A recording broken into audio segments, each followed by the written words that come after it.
Nous allons étudier le Daf Nun Aleph dans Masechet Nedarim et nous rappelons très rapidement ce que nous avons étudié dans la page Nun. Il y a eu beaucoup d'Agadot. On a rapporté les histoires de Rabbi Yehuda qui était très très pauvre, qui n'avait pas de quoi se vêtir et qui ne voulait pas profiter de ce monde même s'il y avait la possibilité. On avait vu l'histoire de Rabbi Akiva qui s'était marié avec la fille de quelqu'un de très très riche, qui avait fait un élève par rapport à sa fille, qui ne voulait pas ce mariage, qui était parti pendant 24 ans, qui était revenu avec 24 000 ou 48 000 élèves en fonction des Gersaot, des versions que l'on a.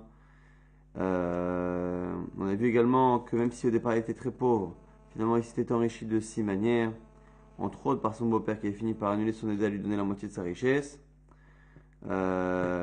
et par du commerce qu'il a pu faire avec des marins, par un objet qu'il a pu trouver, par un prêt un jour où la personne lui a remboursé plus que, non seulement il a pas eu à le rembourser, mais on lui a donné même un surplus, par la deuxième femme qu'il a eue qui était une Romaine convertie, et par un Romain converti qui avant sa mort a donné ses biens à Rabbi Akiva. On avait cité aussi certains plats qui pouvaient permettre de connaître les problèmes intestinaux ou digestifs qu'une personne avait et savoir à ce moment-là comment la soigner. On avait dit toutes les manières qu'il y avait de cuire des figues, qu'à un moment donné on a pu imaginer qu'il y avait plus de 1000 manières de les cuire et d'avoir des goûts différents. On avait aussi l'histoire de la fille de César avec Rabbi Shua ben Hanania qui lui demandait comment la Torah pouvait-elle être si belle et appartenir à quelqu'un qui était d'une apparence aussi déplaisante que Rabbi Shua ben Hanania.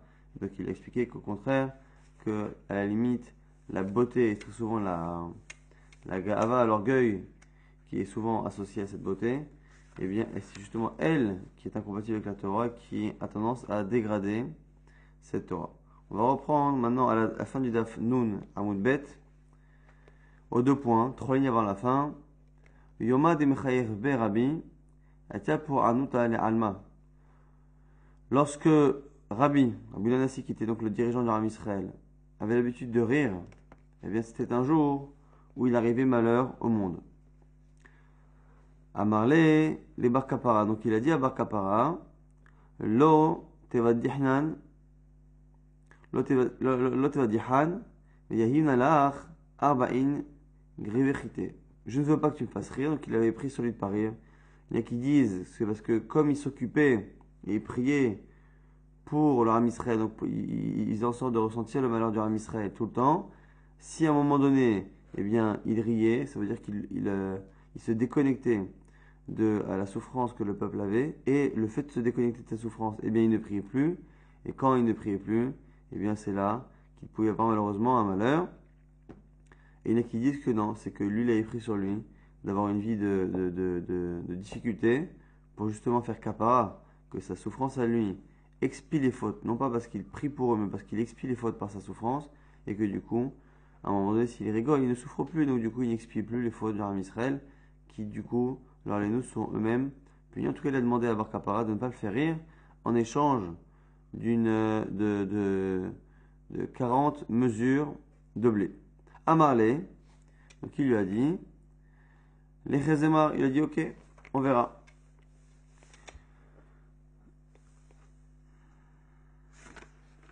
Donc, il a dit quoi? Il dit Chazemar, on verra des chol, griva de baina, shakina. On verra exactement ce que je prendrai, quelle mesure je prendrai. Chakal dit Koularaba, donc il a pris finalement un grand panier. Chafi Koufra, il a un panier, donc normalement en général en osier c'est souvent troué, donc on ne peut pas mettre de blé. Donc pour justement récolter, pour mettre du blé dedans, il a rempli le fond, il a couvert le fond de zéphet avec du goudron pour faire en sorte justement que le panier devienne hermétique et qu'il puisse contenir justement du blé. Mais ça refait arracher. Le seul problème, c'est qu'au lieu maintenant de l'apporter dans le sens normal, il l'a apporté à l'envers. Il y en a qui disent qu'il l'a mis sur sa propre tête, et qui disent que sans cela déjà, il l'a apporté à l'envers. Et nous croyons que c'était une bédicha, c'était une blague. C'est ça la blague, c'est qu'en fait, il a pris un panier qui à la base ne pouvait pas contenir, il a fait tout un effort pour le rendre contenant, et après il l'emmène à l'envers, de telle sorte à ce qu'il ne puisse pas cotonnière. Ve'azal ve'amale, vechilima arba'in grisé, grivechite d'archinalach. Il dit, alors il est venu avec ce panier, il le met à l'envers, il dit, allez, s'il te plaît, donne-moi les 40 mesures de blé que tu me dois, sous-entendu, parce que je ne t'ai pas fait, mais au passage, en lui demandant ce qu'il lui doit, parce qu'il ne l'a pas fait rire, au final, il est en train de le faire rire. Achou Rabbi, et le côté grotesque de la situation a fait rire Rabbi. Amarle lui a dit, là, Azartar, de l'autre de votre âge, je te dis, moi, je t'avais dit que de ne pas me faire rire, et je t'avais dit que c'est pour ça que je te donnerai 40 mesures de blé. Amarle, Chite, de la Shina, Kanasevna. Alors il lui a répondu Bar Kapara, il dit, ben justement, c'est ça que je te demande, c'est ça les 40 mesures que je te demande. Alors, ici, il y en a qui explique qu'il a continué à faire la blague. En gros, effectivement, tu ne me dois rien, eh ben, tu vois bien que le panier est à l'envers. C'est rien, c'est ça que je te demande, c'est cette mesure, exactement, c'est 0, puisque je te montre un panier qui est à l'envers, donc il ne peut rien contenir. Et bien maintenant que tu me dis que tu ne me donneras rien, et bien effectivement, c'est sur rien que je suis venu réclamer, parce que tu vois bien que mon panier peut recevoir la quantité de 0, de rien. Ou il y en a qui disent que non, il a fait allusion à autre chose, comme s'il lui devait déjà l'argent. Comme si, puisque jusqu'à présent je t'ai pas fait rire, tu me dois l'argent, donc donne-le-moi quoi qu'il arrive. On voit que Bar Kapara avait l'habitude d'être plaisantin. D'ailleurs, je crois que c'est Rachid qui explique que une raison pour laquelle Rabbi n'avait pas invité Bar Kapara, on a vu qu'il avait fait un mariage à plusieurs millions de dollars. C'était un mariage à 240 millions de dinars, qui, selon ici les commentaires, ont l'air de revenir à plus ou moins aujourd'hui 23 ou 28 millions de dollars. Et entre autres parce qu'il a invité tout le monde et qu'il n'a pas invité Bar Kapara. Pourquoi? Parce que justement il était batran, il était trop plaisantin, il avait peur qu'il fasse trop de blagues au mariage. En tout cas ici, on voit à quel point Bar Kapara il bien fait rire. Je crois que Rabbeinu Bechaye explique qu'il voulait faire rire Rabbi Yochanan pour que Rabbi Yochanan soit Bessimcha, reste toujours joyeux et que sa Torah soit toujours baignée de joie et non pas de tristesse. En tout cas, Amarla Bar Kapara les Barthé des Rabbins. À la fille de Rabbi, donc là jusqu'à présent c'était Bar Kapara avec Rabbi, à la fille de Rabbi, un jour Bar Kapara dit, les Mahar, demain, Shatina Hamra, Birikuda de Avour, au Bikirkane de Imar. Demain, je vais boire du vin devant ton père qui danse et devant Kirkane de Imar. Alors Kirkane de Imar, Kirkane, il y en a qui veut dire dans le Ran, c'est les chants. Donc ta mère qui va chanter. Il y en a qui veut dire que c'est Meziga, c'est le fait qu'elle lui verse du vin. Alors, ici, il y a plusieurs problèmes. Déjà, dans la suite de l'histoire, on verra que effectivement Rabbi va danser dans lui. Et la mère, par contre, de cette fille, donc la femme de Rabbi, ne fera que verser du vin. Donc déjà, comment il peut annoncer qu'elle va chanter alors que finalement elle ne chantera pas? Et deuxièmement, comment il peut écouter la voix d'une femme? Donc à cause de ça, il y en a qui veulent dire que non, Kirkane c'est verser du vin. Mulleran explique que Kirkane c'est Zimrata, c'est sa manière de chanter. Et donc il y en a qui veulent dire ici que ici on ne parle pas d'un chant au sens propre du thème, mais on parle des sortes de you-you que les femmes elles faisaient. Et il y en a qui veulent dire que depuis l'époque, déjà depuis le mariage de Yaakov avec Léa, on faisait déjà les you-you, et donc du coup c'est ça qu'il a dit. En tout cas, il a annoncé que le lendemain, qui serait donc le mariage du fils de Rabbi, eh bien Rabbi et sa femme, respectivement, et le roche inverse, dit que c'est le père qui va chanter, et bon bref, en tout cas quoi qu'il arrive, le père qui va danser et la mère qui va chanter. Très bien. Ben el Asha Hatane de Rabbi Hava, donc il y avait là-bas un gendre de Rabbi, et Asher Gadol là-bas, et il était très très riche. En tout cas, Azmene le Beilula de Rabbi Shimon ben Rabbi, et maintenant, on s'est retrouvé le lendemain au mariage de Rabbi Shimon. Donc on a dit le fameux mariage où Bar Kapara au départ n'était pas invité, finalement il a été invité. On y arrive, ce mariage de Rabbi Shimon, le fils de Rabbi, dans lequel était présent à la fois Bar Kapara, à la fois évidemment Rabbi sa femme, et à la fois Ben el Asha, un des gendres de Rabbi. Alors les Bar Kapara, les Rabbi, Bar Kapara demandait à Rabbi, Maï To'aiva, ce qui est marqué dans la Torah, à propos des relations interdites entre deux hommes. Deux hommes n'auront pas de relation comme avec une femme. Pourquoi To'aiva? C'est une To'aiva. C'est quoi To'aiva? Alors ça a l'air de quelque chose qui connote quelque chose de dégoûtant, mais d'où vient? Quelle est l'étymologie du mot To'aiva? Kol damalen Rabbi d'Achin To'aiva. Pacha Bar Kapara. Toutes les réponses de Rabbi ont été objectées par Bar Kapara. Amalé. Par Sheat, du coup, Rabbi en a eu marre. Il a dit, bon allez, donne-moi toi l'explication que tu as sur ce mot-là. Amalé. Tete des bitri, tirmili natla. Il dit, je veux que ta femme me serve un verre de vin. Ataramiale. Donc c'est ce qui s'est passé. Amalé les rabbi, couvre kodli, deimalach. Et maintenant je veux que tu danses pour le mariage, tu danses, et à ce moment-là, je te dirai la réponse. Après Amar Hamana, et c'est ce qui s'est passé. To'aiva, c'est quoi To'aiva? To'ai ata ba. C'est une manière de dire, de s'adresser à celui qui a cette relation-là. To'ai ata, tu te trompes, ba, dans cette relation. Cette relation-là est une erreur. C'est ça l'idée de To'aiva. Et Chassa Harina, pour avoir un autre verre, Amarle Bar Kapara a dit, Maï Tevel, c'est quoi Tevel? Tevel, c'est au sujet d'une relation avec un animal. Et marqué Isha, une femme, Lotarmol Ifne Behema le Riva'a, Tevel Hu, une femme n'aura pas une relation avec un animal. Pourquoi est-ce que c'est Tevel? Amarle Kin Kadma'a. Donc du coup, Rabbi a essayé de répondre de la même manière que les premières fois. Et à chaque fois, Bar Kapara a objecté. Amarle Evili Domarlach. Il lui a répondu à ce moment-là, Bar Kapara, refais-moi la même chose, je veux à la fois que tu danses, à la fois que ta femme me serve du vin. Ravad, il l'a fait. Amarle Tevelhu, Tavlin Yeshba, Mishania a Ada Abia, Mikohan Biot. Ici, Tevel, Milachon Tavlin. Tavlin, ce sont des épices. Et c'est ici une manière interrogative, exclamative. Est-ce que réellement cette relation-là est un Tavlin? Tavlin, donc c'est quelque chose finalement qui vient donner un goût différent à un plat. Le même aliment, avec des épices différentes, peut justement avoir un parfum différent. Et du coup, ici, c'est non seulement, c'est pas normal, non seulement c'est bizarre, mais en plus, il n'y a rien de plus dans cette relation qu'il peut y avoir dans une autre. Amarle Umay Zima, il a continué Bar Kapara, il dit Umay Zima, c'est quoi Zima? Zima, c'est par rapport à quelqu'un qui fait, qui laisse sa fille justement fauter, et qui a une femme qui a des relations avec beaucoup de personnes, et qu'on ne sait pas finalement avec qui elle a des enfants.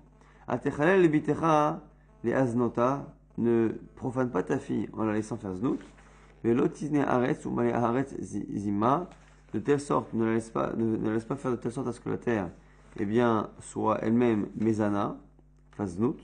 Ou male aretz zima, et à ce moment-là que la terre se remplisse de zima, et c'est ce fameux mot-là, zima, qui est le sujet de la question de Bar Kapara. Amarle, et bien qu'il y en a kadma'a, avad, de Amarle. Alors du coup, la même chose s'est passée. Il lui a donné des réponses que Bar Kapara a objecté. Bar Kapara lui a dit, alors finalement, fais-moi ce que tu m'as fait jusqu'à présent. À la fois tu danses, à la fois ta femme me sert un verre de vin. Et à la fin, il a dit, c'est quoi? C'est Zomahi. Zimahi, Zomahi. C'est-à-dire, cet enfant-là, Zomahi, d'où vient-il? C'est-à-dire qu'on ne sait pas de qui vient cet enfant, qui est le père. C'est ça le problème de Zimma, de ces relations qui ne sont pas justement des relations de mariage. Le Yechid ben el Asha Levisbal, le gendre de Rabbi qui était présent, n'a pas supporté cette situation où Bar Kapara, parce qu'à chaque fois il montrait à Rabbi qu'il connaissait mieux que lui, eh bien c'était pas tellement respectueux pour son beau-père. Lui et sa femme se sont levés du festin du mariage. Agmani Maï ben El Asha. Pourquoi? Quelle était la force de Ben El Asha? Et c'est aussi qui va dire que c'est pourquoi on l'appelle Ben El Asha. C'est le gendre de Rabbi qui était très riche, mais qui était aussi appelé par rapport à son père. Donc la question c'est pourquoi, quelle était la particularité de ce Ben El Asha et pourquoi on l'appelait au nom de son père? Détania, Lolechinam Ben El Asha et Marotav, il allait à Hot Bahen, Tisporech el Kohen Gadol. Pourquoi? Parce qu'on dit dans une braïta que Ben El Asha n'a pas dépensé son argent pour rien.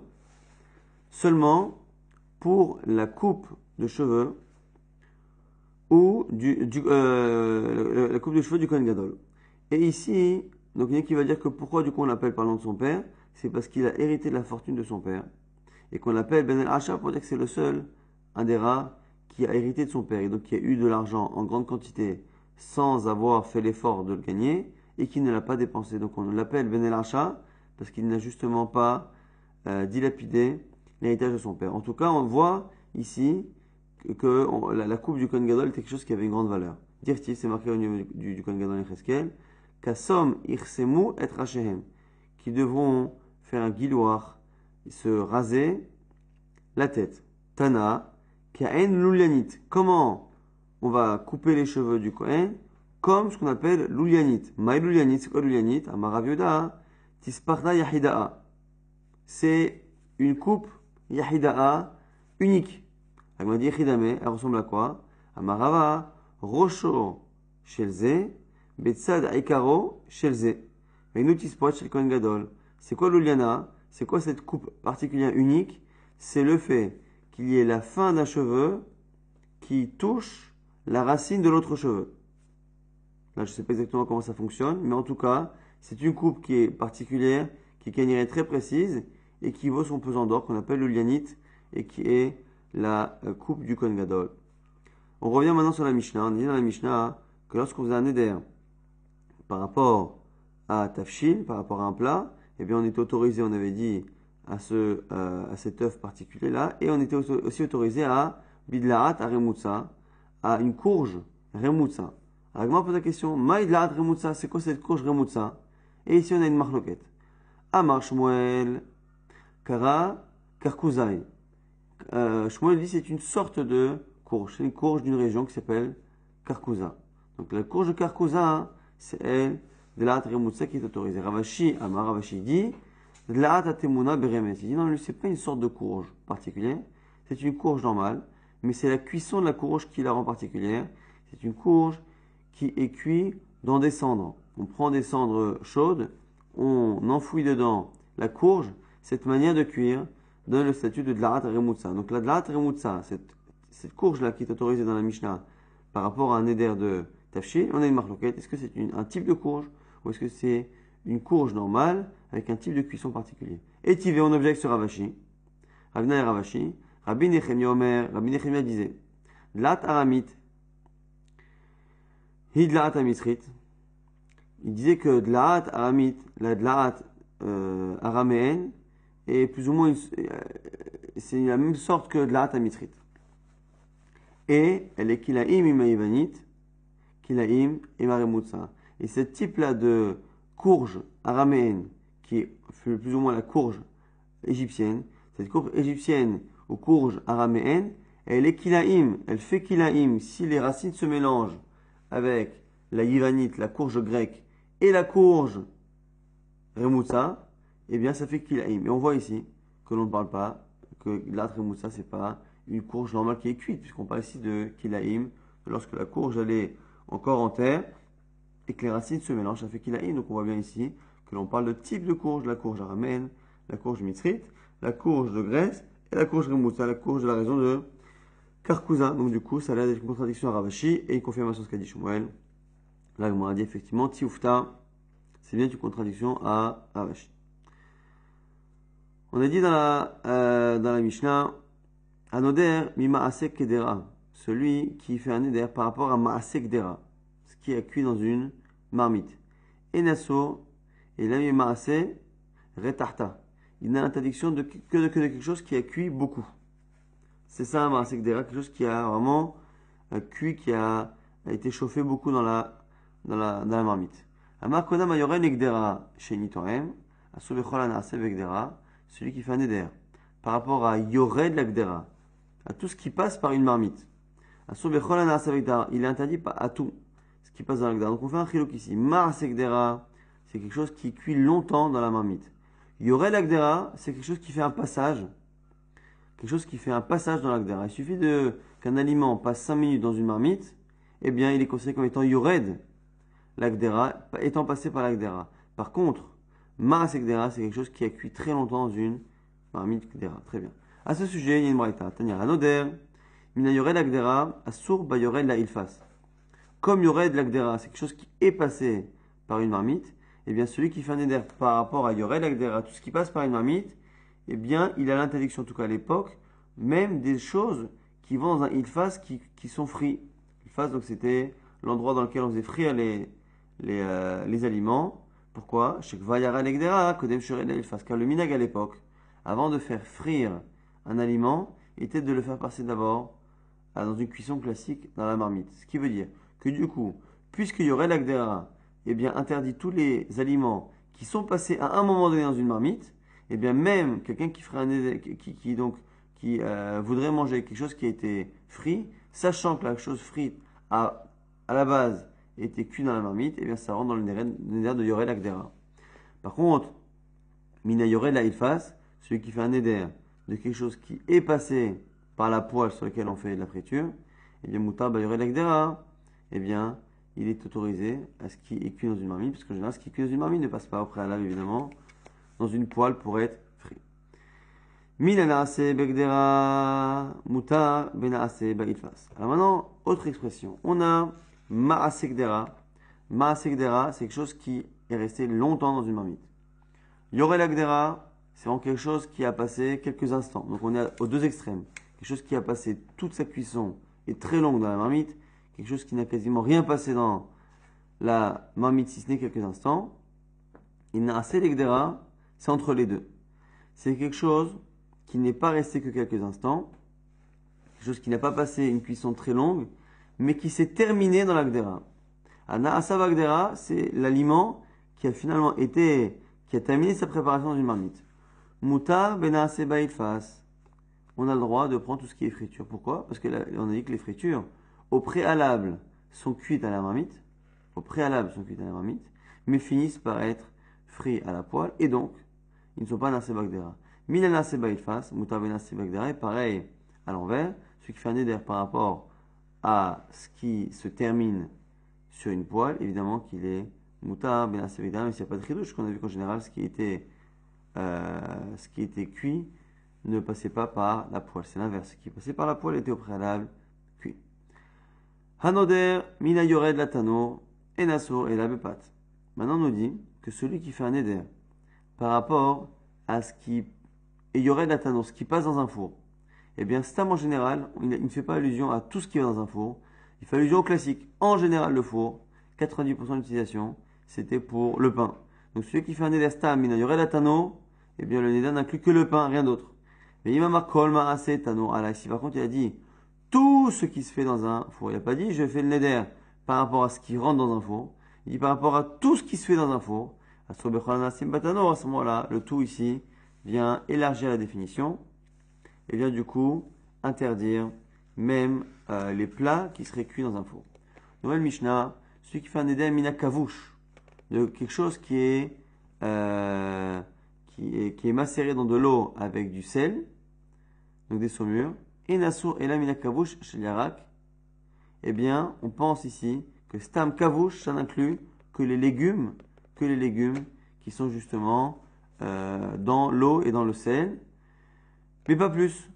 Quand il dit par contre kavouche shani to'em, celui qui dit fait un éder par rapport au kavouche qu'il n'en goûtera pas, alors ici cette nuance-là est fréquente, vous allez voir dans les Mishnayot, de dire que finalement, entre quelqu'un qui fait un éder par rapport à une chose, par rapport à un aliment, ou lorsqu'il fait le néder et qui dit que je ne goûterai pas, même si nous on a l'impression que le chilou qu'il est dans les quantités, que si je dis que je fais néder par rapport à cela, que c'est à partir d'une certaine quantité que c'est interdit, quand je dis goûter c'est même une petite quantité, alors que très souvent c'est autre chose. C'est lorsque le néder de base a l'air de n'inclure qu'une partie des aliments, lorsque je dis que je jure que je ne goûterai pas, ça vient ici élargir la définition. C'est ce qui se passe ici.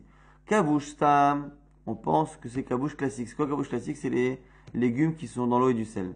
Lorsqu'il dit qu'il fait un néder de ne pas goûter ces choses-là, eh bien même si goûter ça a l'air d'être un chilou, une distinction dans la quantité, finalement, c'est dans la définition, dans le domaine de définition de kavouche. Jusqu'à présent, on pensait que c'était que les légumes, ce qui est le plus classique. Finalement, ça inclut kolakvushim, asur de kolakvushim. Pareil, mina shalouk, s'il fait un néder par rapport à shalouk, shalouk c'est quelque chose qui est bouilli à l'eau mais qui n'est pas cuit longtemps. Et nous assurons la mina shalouk shalbasar stams, en général c'était de la viande que l'on faisait de cette manière pour la préserver, pour pas qu'elle tourne. Eh bien, stam c'est la viande. Shalouk shani toraim, mais s'il fait le même néder en parlant de goûter, il ne veut pas goûter la chose. À ce moment-là, ça vient élargir et interdire toute chose qui est bouillie. L'agma par rapport à cela, Amalé Ravacha bere de Rav, Avia le Ravashi, donc Ravacha a dit à Ravashi, Amar digvish mai, dishlik mai, ditzli mai, dimliach mai, echin mashma. Maintenant, les mêmes choses que l'on a vues là ici, kavouche, chalouk, et on a rajouté maintenant tzli, maliach, quelque chose qui est grillé, quelque chose qui est salé. On a vu que ça veut dire que c'est quelque chose donc, qui est macéré, qui est bouilli, qui est grillé ou qui est salé. Et ici, on dit dékviché, le dalet qui est avant. Et le dalet, ça a l'air d'être, ça ressemble au hé qui est en hébreu. Le hé, c'est quelque chose qui est particulier. Est-ce que, lorsque la personne met ce dalet, elle dit je fais un éder par rapport à dirvish, dishlik, ditzli, demniar, par rapport au saumure, par rapport à la saumure, par rapport à ce qui est bouilli, par rapport au grillé, par rapport au salé, est-ce que ici, c'est une connotation du hé ayédia, donc du hé qui est particulier? Ça veut dire que c'est quelque chose qui est connu. Si c'est cela, si on dit qu'il fait neder par rapport à cela, c'est-à-dire qu'il fait une allusion à tous les aliments qui en général sont bouillis, qui sont cuits, qui sont macérés, ainsi de suite. Si par contre on dit non, on dit que c'est pas par rapport à quelque chose de connu, eh bien à ce moment-là, ça reviendrait inclure tous les aliments qui en pratique ont été salés, bouillis. Donc il y a une différence. Est-ce que le dalet ici vient nous parler de quelque chose de connu et à ce moment-là, ça n'inclut que les aliments qui ont l'habitude d'être cuisinés de ces manières-là, mais pas ceux qui en pratique l'ont été, mais qui n'ont pas en général l'habitude, parce qu'on parle de quelque chose qui est connu, ou est-ce que non? C'est mieux de nous apprendre simplement, Stam, que ce qui est kavouche, ce qui est chalouk, ce qui est tzli, ce qui est mniar, et bien finalement les maasé, ce qui en pratique a été fait, est interdit. La Gemara dit titivae, la question reste ouverte sans réponse. Nouvelle Mishnah, minat salim, ce qui fait un éder par rapport à ce qui est grillé, et nasur et la minat sali chez le bassar. Ça n'inclut que la viande grillée. Livré Rabbi Yehuda, c'est Rabbi Yehuda qui le dit. Sali shani toraim, pareil, s'il dit qu'il ne goûtera pas quelque chose qui est grillé, asur bechol atsulim, pareil, ça vient inclure tout ce qui est grillé, même ce qui n'est pas de la viande.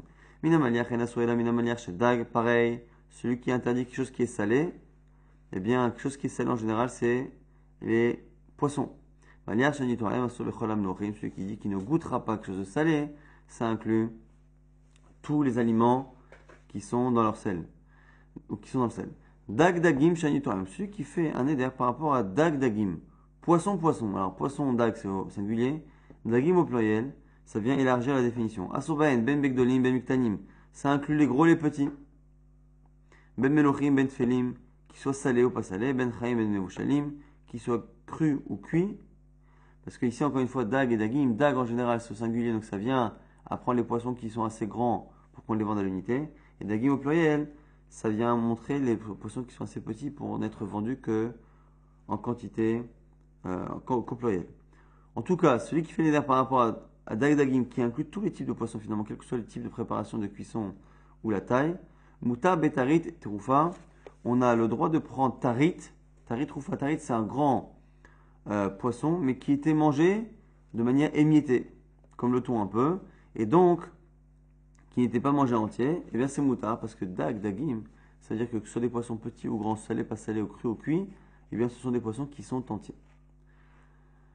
Au betsir, au bemoyas, il a le droit à fortiori à ce qui est tir ou moyas, qui sont finalement du jus plus ou moins de poisson, un qui est un liquide qui provient, jus de poisson qui provient du poisson lui-même, et l'autre c'est une huile dans laquelle le poisson est resté et qui a pris le goût du poisson. Quoi qu'il arrive, on a trois types finalement dans le poisson. On a le poisson entier, on a le poisson émietté et on a l'huile du poisson qui a encore moins de mamachous, qui n'a que le goût. Autant le tarit, troufa, il a encore un peu de chair du poisson même s'il n'a pas la forme, mais le tsir et mourias n'ont que le goût et n'ont ni finalement le poisson entier, ni même la chair du poisson. Anodamida tsahana, ce qui fait un état de tsahana. Tsahana, ce sont des petits poissons salés, mais ils sont tellement petits, il y en a tellement qu'on a tendance à avoir dans ce tsahana à la fois des petits poissons entiers, et à la fois certains petits poissons qui ont été écrasés, qui sont finalement sous forme de chair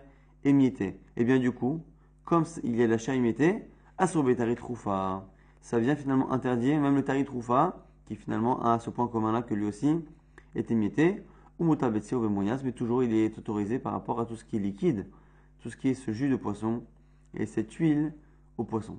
Adonam tarit trufa, muta betsi ou bemoyas, c'est celui même qui fait un éder sur tarit trufa, donc c'est ce poisson émietté.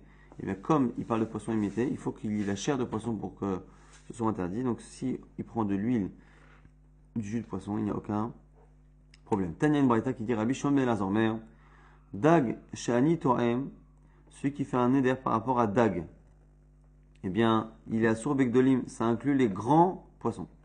Ou Mutabektanim, il a le droit de prendre les petits poissons. Daga, avec un He. Shani Toem, que je goûte, à Sour Begtanim, Mutabekdolim, il a le droit de prendre les grands, mais pas les petits. Donc, on est en train de dire ici que Dag, ça parle de grands poissons, strictement, et Daga, ça parle strictement de petits poissons. Dag Daga, s'il dit les deux, Dag Daga, Shani Toem, à Sour Begdolim, Begtanim, il n'a pas le droit aux deux, évidemment. Amané Rafa va abaye. Mimaï de Dag, Shani Toem, Gadolo. Rafa pas pose la question. Il dit, mais je comprends pas. D'où sait-on que Dag, c'est un grand poisson? Yerti, c'est marqué. Vaiman Hashem, Dag Gadol, livre Yona. Hashem a envoyé un grand poisson pour avaler Yona. Ce grand poisson qui a avalé Yona, donc il est forcément grand, et on l'appelle Dag. Dag m'a dit, oui, mais attends, il y a une contradiction dans Yona. L'article, c'est marqué plus loin. Vaït Pallel Yona el Hashem, Elokav. Yona a prié vers son Dieu. Mime'e Haddaga. Il a pris d'où? D'à partir du ventre du Daga. Donc ce même poisson qu'on appelait Dag il y a un instant, on l'appelle maintenant Daga. Donc tu vois bien que finalement, il n'y a pas de différence. Il m'a dit Hallo Kashia. Il m'a dit c'est pas évident que ce soit une Kushia. Dis-moi pas, t'es Dagadol ou Bala'adaka, peut-être qu'il a été rejeté par le grand poisson et avalé par un petit, en sachant que je ne vois pas comment un poisson qui peut avaler un homme est considéré encore comme petit en tout cas. Et là, Daga Shabai Ormeta. L'objection, elle est dans tous les cas plus forte par rapport à un passage dans Shemot qui parle des poissons qui sont morts dans la première plaie d'Égypte. Daga Shabai Ormeta. Les poissons qui étaient dans le fleuve sont morts. Daga, on a dit, nous, c'est les petits. Donc ça veut dire quoi? Ça veut dire que finalement, dans le fleuve du Nil, Daga, c'est que les petits. Donc, Ktani Meto, Gdolim lo Meto. Donc les petits poissons sont morts et les grands ne sont pas morts. C'est quoi cette plaie? Si finalement les grands poissons sont là, c'est pas une plaie. Et là, la Gemara donc dit que finalement, tu es obligé de dire que comme dans Yona, tu vois qu'il y a les deux. Non, Daga, Mashma Gdolim, ou Mashma Ktanim, ou Bindari, Malach, Achal, Eshon Ben Adam. Daga, ça veut dire à la fois petit, à la fois les grands. Simplement, dans les Narim, on va en fonction de la chaîne des gens et pas en fonction des psukim, comme on l'a vu hier. Et du coup, les gens, Daga, parlent en général de petits poissons. Alors, la Minat Sahana, on a dit Sahana, c'est ces petits poissons-là, salés, qui parfois ont une partie qui sont justement écrasés, eh bien, il peut prendre tir ou mourias, les jus et les huiles de poisson. Malé Rabina le Ravashi, Amar, Are Alay, Tichin, Mai. Tichana, ok, c'est ce genre de poisson. Maintenant, Tichana, ça connote, pourquoi ça s'appelle comme ça? C'est parce que ça a une odeur forte. Et donc, ce qui est Tsahan, c'est quelque chose qui a une odeur forte. Maintenant, lorsqu'on dit Tichin au pluriel, la Gemara pose la question, peut-être que Tichin au pluriel, ça inclut à la fois Tsahana, ce qui est avec ces petits poissons-là, et peut-être d'autres choses qui sentent mauvais, entre autres l'huile et le jus de poisson. Et la Gemara dit Tibaer ne donne pas la réponse. Donc très rapidement, maintenant on va résumer ce qu'on a vu. On a rapporté l'histoire avec Bar Kappa qui faisait des blagues et qui faisait rire Rabbi, mais quand Rabbi lui demandait de pas le faire. On a vu Bar Kappa qui avait expliqué à Rabbi dans son mariage, même si c'était une manière un peu gênante, et surtout qu'il avait fait danser Rabbi et donner à boire à sa femme, par sa femme. Il lui avait appris d'où venaient les mots par rapport aux relations interdites qui étaient To'eva, Tevel et Zima. To'eva, c'est par rapport aux relations entre hommes, et bien c'est To'eva, c'est que la personne se trompe dans cette relation. Tevel, par rapport aux relations avec les animaux, pour dire que finalement il n'y a rien de plus dans cette relation que dans une autre. Et Zima, par rapport à Znout, c'est parce qu'on ne sait pas Zomahu, on ne sait pas d'où vient cet enfant. On avait vu ce que c'était la coupe du Kohen Gadol. La coupe du Kohen Gadol, c'était une coupe de cheveux qui était très très dure à faire et qui avait l'air de dire que la pointe d'un cheveu arrivait à la racine de l'autre cheveu. De l'Atrimutsa, on a vu une marque, mais finalement de l'Atrimutsa qui est autorisée dans la Mishnah, c'est une courge particulière de la région de Karkouzaï. On avait vu qu'il y avait des chilokim. Ma'asekdera, c'est un plat qui avait cuit longtemps dans une marmite. Il y aurait de l'agdera, c'est quelque chose qui est simplement passé à la marmite, même si finalement toute la cuisson s'est faite après, autre part comme dans une poêle. Donc il y aurait de l'agdera, c'est quelque chose qui est passé. Et Naase Vagdera, c'est quelque chose qui se termine. Donc la cuisson se termine dans une marmite. On a dit qu'en général, ce qui va dans un four, c'est le pain. Mais lorsqu'à chaque fois je dis que je goûte quelque chose, ou tout ce qui passe dans le four, eh bien ça inclut tout ce qui passe dans le four. Kabouche en général, stam, c'est les légumes. Si je ne veux pas goûter, ça inclut tout ce qui est justement dans l'eau salée. Pareil, tout ce qui bouillit, en général, ce qui bouillit, c'est la viande, sauf celui qui dit qu'il ne veut pas goûter, ça inclut tout ce qui est bouilli. On est intéressé avec une question dans la Gemara, lorsqu'on met un dalet, des gvish, des chalouk, est-ce que ça vient interdire que les aliments qui ont l'habitude d'être mis dans ces conditions-là, ou même ceux qui n'ont pas l'habitude mais qui l'ont été faits en pratique. On a vu que pareil, stam en général grillé c'est la viande, stam salé c'est le poisson, sauf si, encore une fois, il s'interdit de goûter ces choses-là. À ce moment-là, ça inclut tout ce qui en pratique a été grillé, tout ce qui en pratique a été salé. Dagdagim, ça inclut tous les types de poissons, quelle que soit la taille, quel que soit le mode de cuisson. Et tsachana, ça inclut, ça n'inclut pas, je veux dire, ça n'inclut pas ni, déjà ça inclut le tari troufa, donc ça inclut les poissons qui sont émiettés, mais ça n'inclut pas sumourias, ces huiles et ces jus de poisson qui n'ont que le goût, qui n'ont pas du tout de mamachout, de texture de poisson. On a vu que dans l'absolu, à la fin, le mot daga voulait dire à la fois petit et grand poisson dans la Torah, mais les gens ont l'habitude d'employer daga pour les petits poissons et dag pour les grands poissons. Et à la fin, on ne sait pas si dans tsirin au pluriel, eh bien, ça inclut à la fois les poissons émiettés, mais à la fois aussi les jus de poisson. Et les jus de poisson, c'est une question qui est restée en suspens dans l'agma.